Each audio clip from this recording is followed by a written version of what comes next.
the state of grace is, in my eyes, your ideal state of being. So the whole podcast is people that had challenges and then how did they reach their state of grace? Okay. And we want to know also what is your state of grace?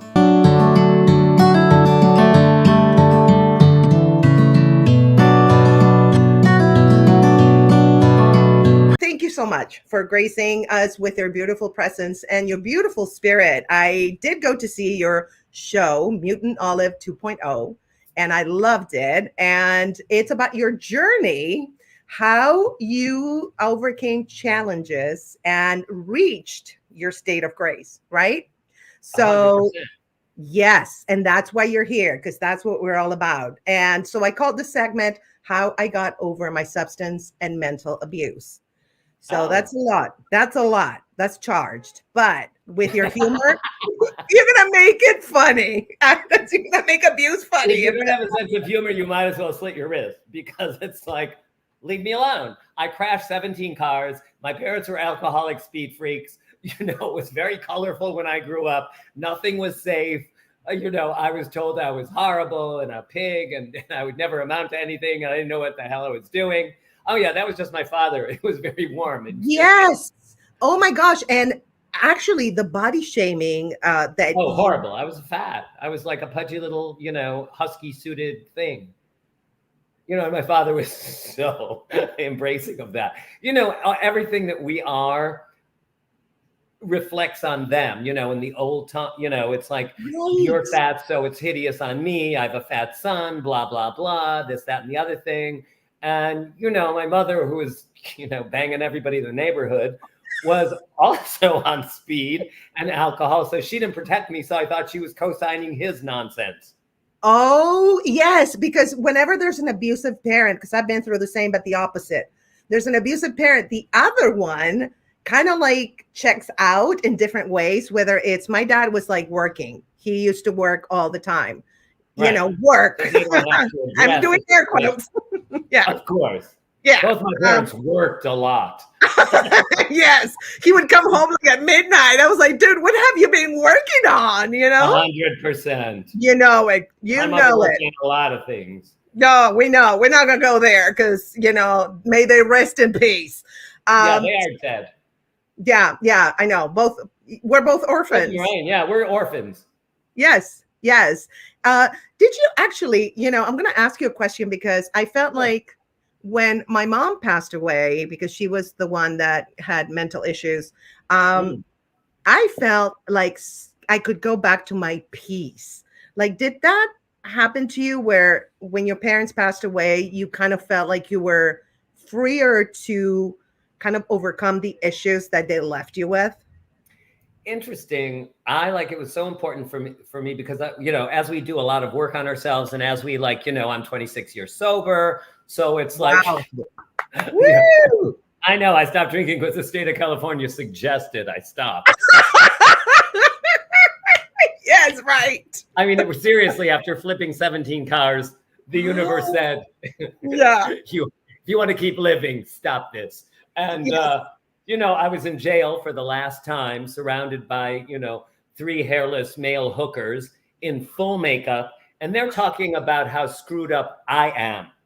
And they're going, oh, he's a mess. Don't you see? He should hang down. And I was like, oh, my God, these crazy people are talking about me. And I heard a voice that said, you can't hate yourself this much and keep living. And it wasn't mine. Wow. And that was after my 6th DUI. And I was like, okay, I got it. And I went, you know, AA, blah, blah, blah, blah, blah.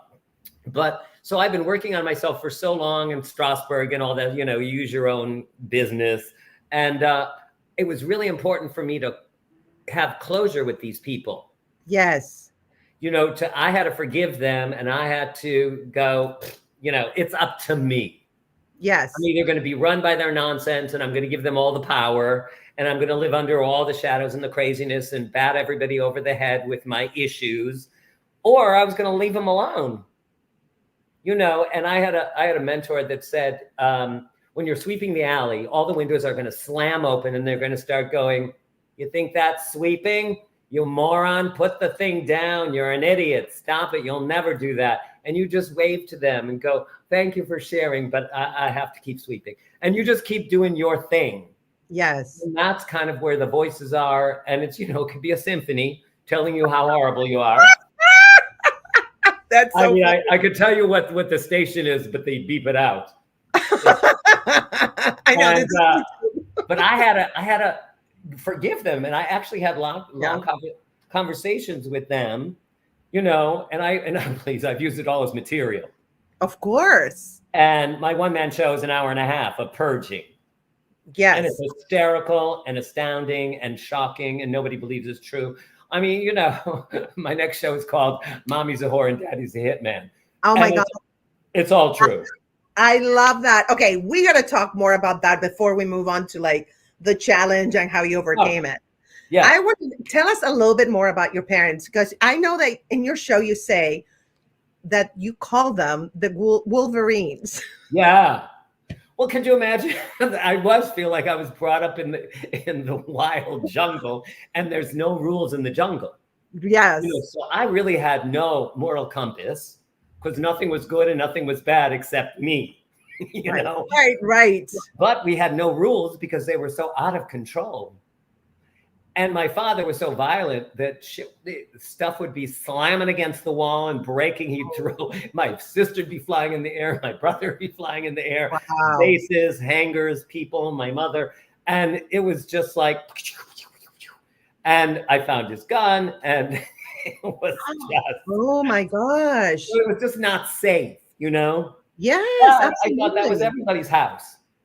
That's the thing. Yes. When I grew up with my mom used to beat me up, just throw me. And she was a pianist, so she had very strong hands. So she would beat me out for anything stupid I did. Kid stuff. The kids do stupid stuff. Right. And of course you don't feel safe. You ever. Absolutely. And you think that that's the case with everybody's parents. But then when you go to other people's houses, you're like, what's wrong with these people? They're not screaming and yelling, and they're not getting beaten up. What? Like, my mother never cooked. So I thought all meals came in tinfoil containers and they were delivered to your house. My God. We never used our oven. My mother had clothes in there. So when I go over. Wait. Say that again. She got clothes. She had sweaters. Yeah. And my father was insane. And he would start turning stuff on. He was like, Roberto, what's going on? And pulling. Oh my God. That is hilarious. I can't. Great. And so I would go to these friends of mine who'd be like baking cookies. And I would go, what are they doing? Because everything we had came out of a box. Yes. So, it's shocking. Like, and I grew up thinking you had sex with all of your friends. It was just a concept I had. And it wasn't supposed to change anything. Like, all of my best friends I had sex with along the way.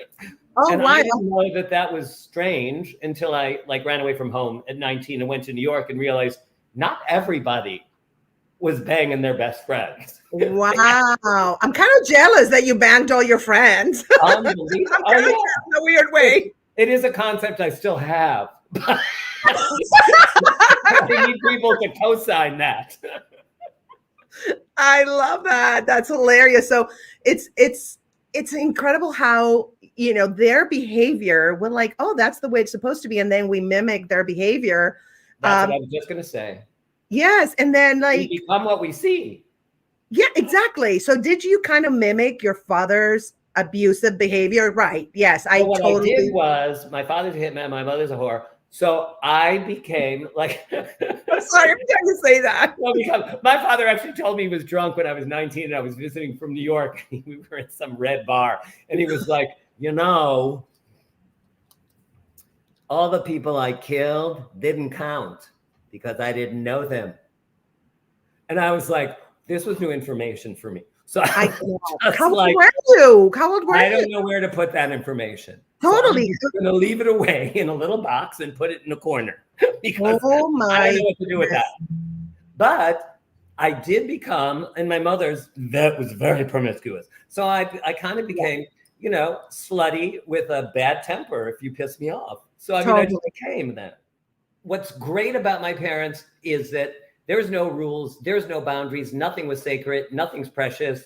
We had no rules. And they were in the Jewish mafia, my parents. My dad. Oh, that makes sense. Okay, I got it. All my Wow. uncles were found in dumpsters Oh, and the Lake Michigan, and they're all dead, so I can talk about this now. Pinky, oh. Larry the Lip, Eddie the Ear, all these guys were my uncles. When you're dyslexic and there's no real term for it, Oh man. the reading is hard. I Yeah, panicked when I had to read in public. And now somehow when you get older, it goes away. You learn how yeah, to concentrate differently. So exactly. and it's all about state of grace, taking control of your own life in clumps, and Yes. I'm 100 now. So it's You look amazing for unacceptable. 100. Thank you. I know for 100, I You look look great. amazing, period, at any age. Thank you. You are so handsome. I love you. Thank I you. love you. But for after doing the sober and the thing and everything, it's like, and what you've gone through, we're survivors. Yes, Everybody's surviving something. So I mean, absolutely. the only thing I know is if it's unacceptable to be uncomfortable. Because Really, expand on that. if I'm uncomfortable, something happened. Somebody said something 5 minutes ago, 10 minutes ago, 2 days ago, and it pissed me off or it hurt my feelings. Or I said something to somebody else and I'm embarrassed about it, or I shouldn't have done that. Or it was a trigger about something else and somebody said something, and it's just like, it's on your mind and you don't know what it is till you you can dial back and go, oh, it's that. Well, I Right, don't need that. I don't own right, that. That's not my right. self-concept. That's not me. So if it's not me, I give it Exactly. back. It's almost like you were made into an onion with layers that weren't you, that you were like absorbing from your environment, your parents, and your response to them. And then now you had to peel the onion layer by layer. So, how did you do that? Can you give us some tools of how you did that incredible? I mean, you had so many layers to peel. Well, I thought I had a lot of layers to peel, but I'm like a little shallot. You're like the big Oh red. my God. It's just, you do it in increments. And it's just like, again, when it gets uncomfortable enough. Yes. Like, we don't know why we do, we're running away from the demons that are chasing us. And the demons that are chasing us are us, Yes. forcing us to change. Because all that crap, everything that we go through was not our self-concept. I always say the universe, God, doesn't make BS. Do you know what I Right. mean? We're all perfect.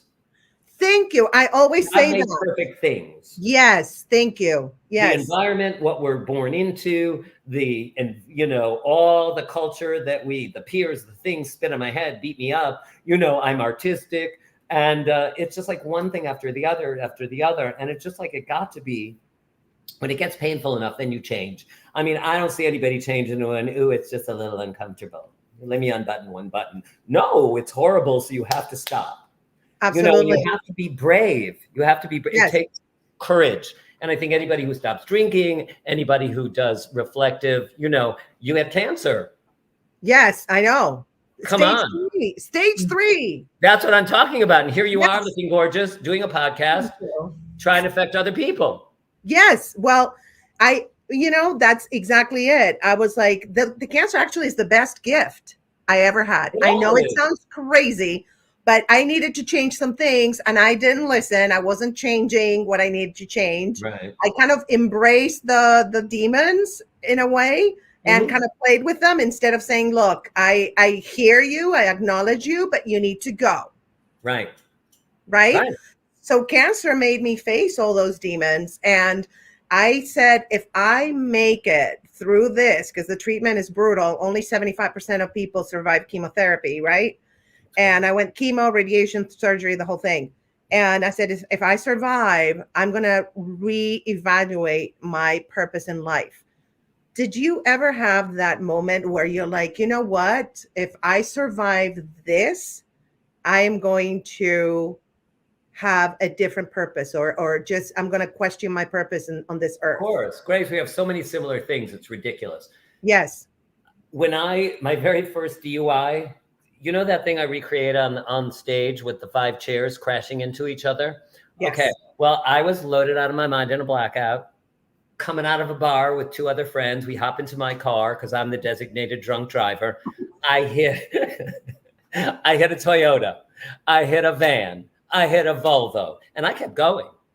And then I hit, what did I say? A van, a Volvo, a Toyota. And I kept going, and they're all chasing me. And I screech out into Melrose. A car hits me on my side, rips my door off. My car does a 360. And of course, I didn't have a seat belt on. And I go, flying out of the car. The girl next to me's purse flew with me.